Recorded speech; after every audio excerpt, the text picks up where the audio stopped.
Have you ever wondered where you can take an injured animal, learn about the wildlife, and volunteer for a good cause? Well, all signs point to the right place, the Cedar Run Wildlife Refuge.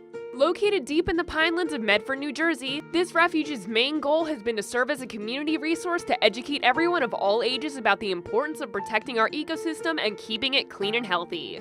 Cedar Run came about as a result of Betty Woodford. Betty Woodford and her husband bought the property in 1951, and they used it as they originally bought 185 acres. And the original thought was to use it as a summer home.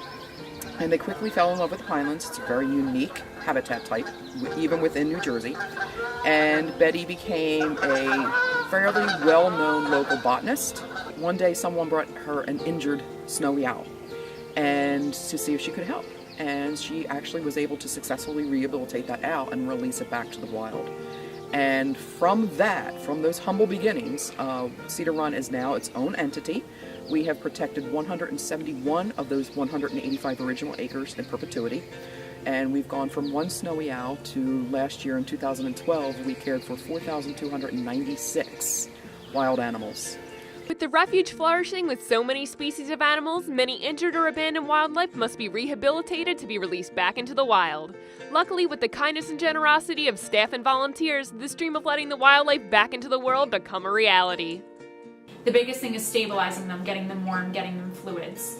And then we assess them once they're stable as to what the injuries are, and then try to work their treatment around what the specific injury is. If it's a baby and they just are orphaned and need to be raised up until they're old enough to be on their own, we will do that. They come in different stages of life, so it varies depending on their age and species. But if they're a little baby that still hasn't weaned from the mother, we would formula feed them until they're old enough, wean them. They stay inside that whole time. And then once they're old enough, they move to outdoor enclosures. And out there, they detach from us a lot more, and they become more wild. They're eating on their own. They're getting used to the environment and the weather.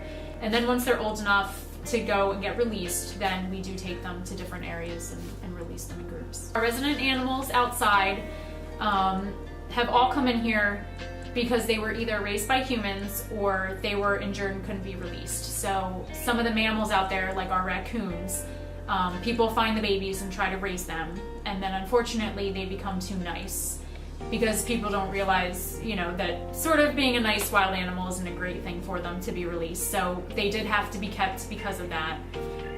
But a lot of the birds, their injuries prevented them from being released. Some of them came in with West Nile virus, and the neurologic problems were too much for us to release them. They never overcame them. They might have had a very severe wing injury and had to have part of their wing amputated so they could never fly again. So each species or each animal out there has a very different story. They all have their own reason for being here.